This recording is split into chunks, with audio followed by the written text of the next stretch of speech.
Boa noite para todo mundo. Hoje 11 de julho de 2023, pessoal, e vamos para o resumo do dia. Aliás, antes de falarmos do resumão, pessoal, eu soltei um vídeo lá no Instagram, para quem tá vendo pelo YouTube o resumão, depois vai lá no meu Instagram e dá uma olhadinha, referente a um projeto novo que eu vou começar a partir de semana que vem. Bom, o que eu fiz? Eu não opero, pessoal, hoje, assim, eu não tenho o conhecimento que eu tenho hoje, eu não tinha há alguns anos atrás, né? Foi fruto de muita dedicação, muito estudo, e às vezes eu me via até muito perdida em relação às informações que ficam muito espalhadas por aí, ou até a didática das pessoas que ensinam, ou até mesmo a veracidade da informação que a gente tem que desconfiar, principalmente no mercado financeiro. E aí, dito isto, eu tava doida para começar esse projeto que é, bom, se a Fernanda lá de trás, na época que ela não sabia nada, se ela tivesse um passo a passo, um guia, para pelo menos ser apresentada ao mercado financeiro e conseguir fazer, na prática, seu primeiro investimento, como que seria esse conteúdo? E aí, baseado nisso, eu criei algumas aulas que eu vou começar a soltar a partir de semana que vem de graça, tanto no YouTube quanto no Instagram, abordando conhecimento básico e prático de mercado, para que as pessoas sejam introduzidas aí, se estimulem, se animem a aprender mais, entendam que investir, criar um patrimônio não é algo que está tão distante delas, muito pelo contrário, né? E eu acho que de uma maneira consolidada, organizada mentalmente, assim, pode facilitar a vida de todo mundo. Então, vamos começar com esse trabalho aí. Espero que vocês gostem, espero que acompanhem, espero que curtem e depois eu escuto o feedback de vocês, ok? Mas sem mais delongas, vamos para o resumão, que é o intuito do vídeo de hoje. Então vamos lá, pessoal. Bom, começando pelas bolsas da Ásia, por aqui, ontem vocês viram como é que é essa telinha aqui, né? Como é que ela é dividida por regiões e hoje eu já vou adentrar mais sem explicar muito essa telinha para vocês, mas vamos lá. Começando pelas bolsas da Ásia, pessoal, as bolsas da Ásia aí fecharam bastante positivas, tá? Vale lembrar que essa madrugada teve um indicador na China de novos empréstimos. Eu tinha comentado com vocês que no mês retrasado esse número veio muito abaixo do esperado, acabou estressando o mercado. No mês passado esse número voltou ao normal e o mercado acompanharia para ver se não tem nenhuma discrepância aí nos dados deste mês e eles vieram em linha, então isso não faz preço no mercado. O que deixou as bolsas da Ásia, pessoal, positivas como elas estão aqui, se trata muito mais do anúncio do governo da China, em que ele pretende fazer intervenções em sua moeda até o final de 2024, e o mercado, para controlar a oscilação da moeda, e o mercado entendeu isso como que o governo chinês ele está interessado sim em manter estímulos em sua economia. Por quê, pessoal? Porque eles têm falado que vão anunciar novos estímulos, vão anunciar, mas anunciar que é bom não está acontecendo, não. Né? Entre falar que vai anunciar novo estímulo e anunciar de fato, lá na China tem acontecido um abismo de diferença, né? E o mercado entendeu que o fato do governo chinês manter aí a intervenção em sua moeda até o final de 2024 indica que pelo menos eles têm interesse nesses estímulos. Então, novos estímulos são de fato esperados. Isso corrobora também com a fala do Banco Central chinês, que diz que Pequim pode aí anunciar novos estímulos nos próximos dias. Mas, de novo, de anunciar estímulo até de fato promover um estímulo, e um estímulo eficaz, né? Um estímulo que gere resultado na economia chinesa, por enquanto a gente tem visto que tem sido um abismo de diferença. De qualquer forma, as bolsas aí trabalharam em cima dessa expectativa na China e fecharam no positivo por lá, ok? Vale lembrar, pessoal, que é uma movimentação que eu vou falar principalmente lá na Europa, mas já introduzindo aqui para vocês, a população chinesa, no que tange principalmente a parte de serviços, principalmente a população chinesa que tem dinheiro, é uma população que consome muito empresas de luxo. Então, marcas de luxo, bolsas, roupas, carros, enfim, é uma população que consome muito esse tipo de produto. Então, na medida em que nós temos estímulos à população chinesa para aumentar o seu consumo, estimular a indústria, o serviço acaba indo a reboque, a população acaba consumindo mais. Então, hoje, empresas de luxo praticamente no mundo inteiro que detêm parte da sua clientela, na China, elas surfaram essa onda de positividade.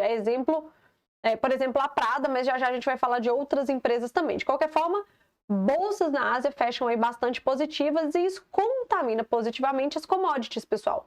Minério de ferro aí, hoje de manhã ele estava até bem dentro da estabilidade, mas ao longo do dia ele acabou surfando uma alta um pouco maior de 1%, tá?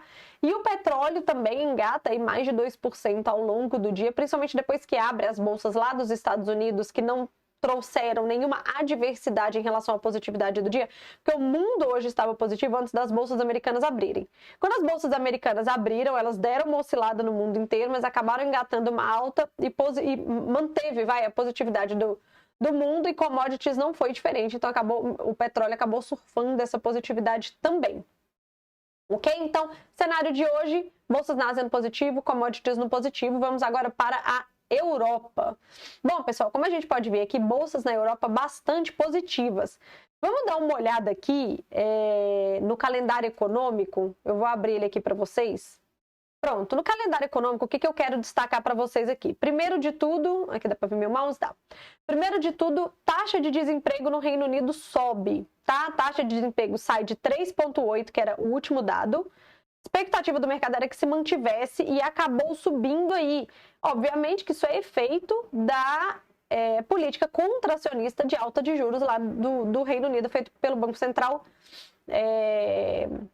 inglês. De qualquer forma, pessoal, o presidente do Banco Central inglês, ele jogou um balde de água fria em todo mundo e reforçou que a inflação por lá não está controlada e que novas altas de juros serão necessárias. Então, o mercado ficou menos otimista por lá, tá? Tanto que a bolsa do Reino Unido, a bolsa do Reino Unido, ela fecha só com 0,12 de alta, enquanto outras bolsas aqui surfaram uma positividade muito maior. Porque teve esse balde de água fria por lá, que apesar da taxa de desemprego... Vamos relembrar aqui, pessoal. Se a taxa de desemprego sobe, nós temos menos pessoas empregadas, menos pessoas com renda, menos pessoas consumindo, e isso é uma pressão deflacionária. Desta forma, é uma das formas, descontrolar a inflação. O aumento de juros, ele provoca essa consequência negativa para a economia no curto prazo, mas que no longo prazo acaba controlando a inflação. De qualquer forma, esse aumento da taxa de desemprego aqui não foi o suficiente. O que prevaleceu foi a fala do presidente do Banco Central inglês, que novas altas de juros virão por lá. Bom, além disso, ainda na Europa e ainda na agenda econômica, saiu o CPI, né, da Alemanha, que é a inflação ao consumidor, e ela veio um pouco maior do que o último dado, pessoal, mas em linha com o que era esperado. O mercado já esperava quase que uma estagnação aí da queda de inflação da Alemanha. Foi exatamente isso que aconteceu, mas isso não foi o suficiente para contaminar negativamente as bolsas da Europa.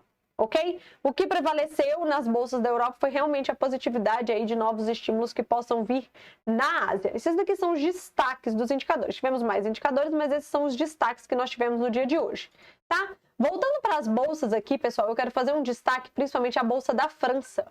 A bolsa da França, ela destaca, ela se destaca em relação à alta, em relação às outras bolsas da Europa por dois motivos aqui, tá? O primeiro deles eu já comentei com vocês, pessoal, que a França, ela tem muitas empresas de luxo cotadas em sua bolsa, né, que têm exposição na China, como por exemplo, a Louis Vuitton, a Hermes, a Kering, que é tem a Gucci no grupo dela. Então, assim, empresas de luxo hoje que são listadas na bolsa da França e que têm exposição na China subiram consideravelmente na expectativa de aumento de estímulo na China e de maior consumo por esses produtos pela população chinesa. Além disso, pessoal, o que também explica este aumento aqui maior da bolsa francesa é que o Ministério, na verdade, de Defesa da Índia, ele concedeu uma aprovação preliminar para que uma empresa, eu vou olhar o nome aqui para vocês, chama Dassault Systèmes, assim, meu francês é claramente fluente, mas essa empresa, pessoal, ela teve uma aprovação preliminar pela Índia, pelo Ministério da Defesa da Índia, para produzir 26 aviões e 3 submarinos, tá? E isso fez com que as ações desta empresa, que também são listadas na Bolsa da França, subissem. Então, hoje foi assim, tudo corroborou, né, para que as empresas que são listadas na Bolsa da França ficassem bem positivas. Então, tivemos aí um cenário de positividade na Europa também, pessoal, certo? Então, bolsas no mundo inteiro positivas, praticamente. Vamos agora para os Estados Unidos, pessoal. De novo, eu vou pedir para vocês ignorarem essas cotações aqui. Eu até cheguei a mandar uma mensagem para a Ninja Trader, porque a cotação tá certa, mas a variação tá errada, tá? Então, de qualquer forma, a gente pode ver por aqui, a gente teve essa linha que é o fechamento de ontem, tá? Então, nós tivemos aqui o S&P fechando no positivo, o Russell fechando no positivo, a Nasdaq, em relação à sua abertura, né, de ontem, fechando no positivo, e o Dow Jones também. Então, bolsas nos Estados Unidos positivas, pessoal. O que acontece? Não tivemos nenhum indicador econômico por lá muito expressivo, só que existe uma forte narrativa do mercado, pessoal, de que nesse segundo semestre do ano, o núcleo da inflação nos Estados Unidos vai cair abruptamente, vai cair rápido. E que isso não vai fazer com que a inflação nos Estados Unidos seja controlada de tal forma a não levar a economia americana a uma recessão. O mercado está com essa narrativa, está comprando essa narrativa. E aí, às vésperas do CPI, que é a inflação ao consumidor nos Estados Unidos, que sai amanhã, as bolsas nos Estados Unidos ficam positivas, tá, minha gente? A gente pode olhar aqui, na verdade, as cotações, deixa eu mostrar para vocês. Aqui a gente consegue ver. Então, a gente tem aqui, ó, Dow Jones 0,93, Nasdaq 0,55, o Russell 2000 1% de alta e o S&P 0,67, certo? Bom, então, assim, na véspera de CPI, nós temos bolsas americanas nos Estados Unidos. Vale lembrar, pessoal, que na sexta-feira agora já começam a sair balanços de empresas americanas, tá? O mercado espera que... Deixa eu falar para vocês os balanços que vão sair. Vai sair BlackRock, Citigroup, JP Morgan e a Wells Fargo, tá? O mercado acredita, pessoal, que os lucros vão cair aproximadamente 9% das empresas, mas que isso seria o fundo da contração dos lucros das empresas. Daí para cima. Bom, narrativa de mercado. Se vai acontecer ou não é outros 500. Fato é que isso fez com que as bolsas também dos Estados Unidos fechassem no positivo. Ok? Bom, vamos vir aqui agora para o Brasil, pessoal. Deixa eu ver se vocês estão vendo aqui não, né? Vamos mudar para cá. No Brasil, pessoal, o que a gente tem aqui? A nossa bolsa, ela fecha com 0,61 de queda, tá? Ela tinha caído muito mais ao longo do dia. Essa queda que vocês estão vendo aqui é proveniente do dado de IPCA, que eu tinha comentado com vocês que seria o drive do dia aqui no Brasil. A gente vai adentrar mais esse dado aqui, mas ao longo do dia ela acabou se recuperando parte da sua perda, mas ainda assim fechou no negativo. Então a gente fica descolado do mundo no dia de hoje, proveniente de um dado, um indicador econômico interno, ok? E o nosso dólar, antes da gente partir para o IPCA, o nosso dólar também fecha em queda. Ó. Vocês podem ver que no início do dia ele fica no positivo, essa positividade aqui, referente também aos dados de IPCA, mas ao longo do dia ele acaba realizando e entrando em linha com o dólar no mundo. O dólar no mundo hoje negativo, pessoal. A gente também consegue ver isso aqui. Essa caixinha aqui, ó, vou mostrar aqui para vocês. Essa caixinha aqui, ó, é o dólar nos emergentes, estão praticamente em todos os emergentes no negativo. E aqui nós temos o dólar nos principais moedas do mundo, né? Europa, Japão, Reino Unido, Canadá e por aí vai. Tá? Então, nós temos aqui dólar negativo no mundo. Então, o dólar nosso do Brasil aqui, ele surfa a positividade do estresse do IPCA quando o IPCA saiu, mas ao longo do dia ele entra em linha com a movimentação mundial e fecha o dia no negativo. Ok? Bom, para a gente entender um pouquinho o que aconteceu no IPCA, pessoal, eu tinha prometido isso aqui para vocês. Deixa eu arrumar aqui. Pronto. Eu tinha prometido isso aqui para vocês, que era a gente dar uma olhadinha no relatório de IPCA, para a gente mergulhar e entender o que aconteceu. Eu vou passar rapidamente pelo relatório, tá? Em destaques aqui que eu tenho que mostrar para vocês. Mas se você quiser, esse relatório é público, é do IBGE, basta entrar, dar um Google aí que vocês conseguem achar esse relatório.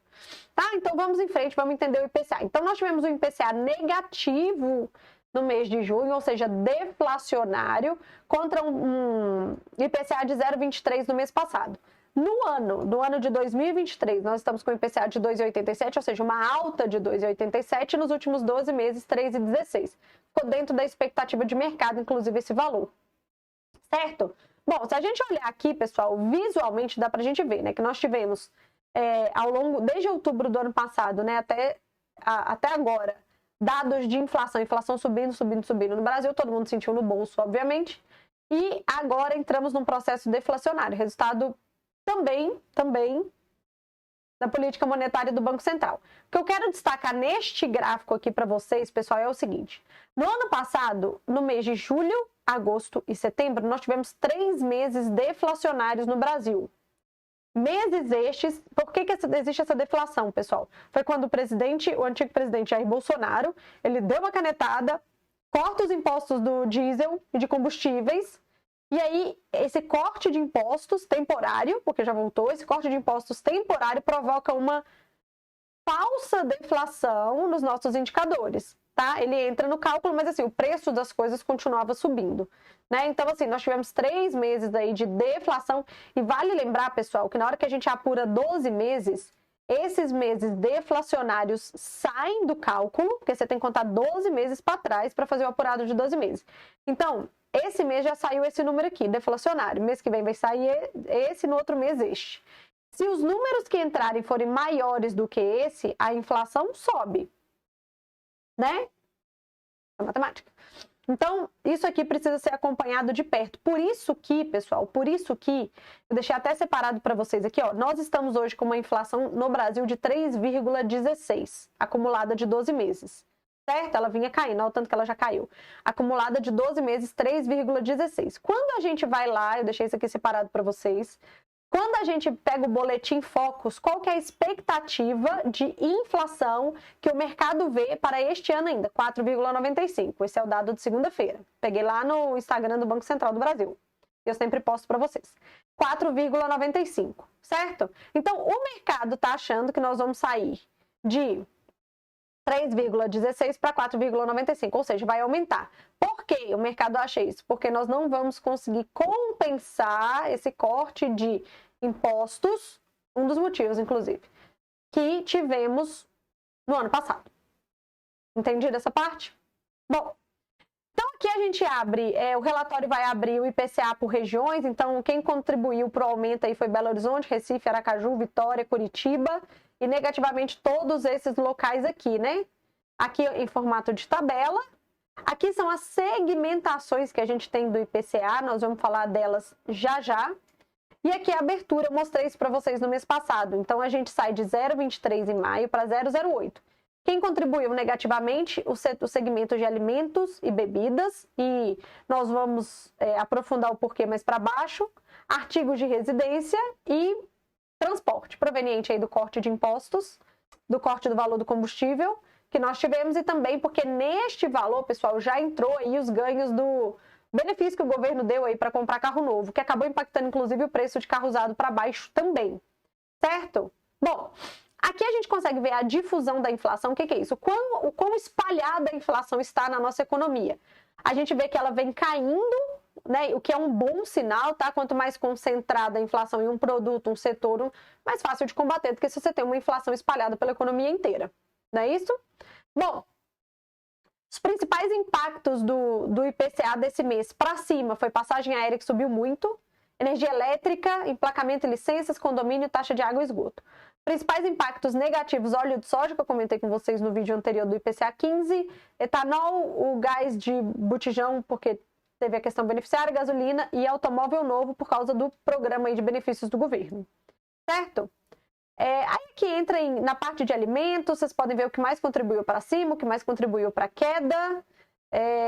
Por região, também é possível ver aqui. Eu vou passar rápido, pessoal, porque de novo eu reforço que esse relatório está disponível na internet, tá? Aqui alimentações no domicílio e fora do domicílio, quando você sai para comer, quando você pede em casa, tá? Aqui a variação dos itens quando você está no domicílio, o que aumentou de preço, o que caiu, certo? Entrando no IPCA não alimentício, quais foram as maiores altas, né? Passagem aérea aqui, olha a passagem aérea, pessoal. Em maio estava com uma variação de menos 17 e a gente subiu para 10, uma variação muito significativa, né? A contribuição dele, tanto que foi a maior contribuição no nosso IPCA. Dados não alimentícios, as maiores quedas, aberto por região em formato de tabela. Aqui a contribuição da energia elétrica no nosso IPCA, a gente pode ver que Belo Horizonte foi o maior contribuidor aí no aumento de inflação relacionada à energia. Isso tem a ver com o ajuste tarifário que teve por lá, que foi alto, acho que foi de 14%, se eu não me engano. E por fim, chegamos na tabela que eu queria mostrar para vocês, por que o mercado não gostou do indicador. Pessoal, a inflação do Brasil e do mundo, ela está extremamente pegajosa no setor de serviços. Os produtos estão caindo de preço, a gente consegue ver, esse relatório mostra isso. Inclusive, nos últimos meses, os relatórios também mostraram a mesma coisa. Fato é que a inflação de serviços, ela não cai. Nós saímos de menos 0,06 no mês de maio para 0,62 positivo no mês de junho. Então, o mercado entende que, ok, a gente vê uma deflação no país, talvez um corte de juros de 0,25 na próxima reunião. O mercado não vê mais um corte maior do que isso por causa dessa inflação de serviços, porque ela precisa ser combatida. Certo? Então, esse fator aqui corroborou para a negatividade da nossa bolsa assim que o dado saiu e positividade do nosso dólar. Fato é que, como o mundo estava positivo, a nossa bolsa conseguiu recuperar boa parte da perda, porque a queda foi muito maior, e o nosso dólar conseguiu entrar em linha com a movimentação mundial. Esse relatório aqui é muito legal, tem muitos insights, vale a pena você perder um tempinho, gastar um tempinho, dar uma olhadinha nele, ele é bem didático. E é isso, pessoal. Bom, espero que tenham entendido.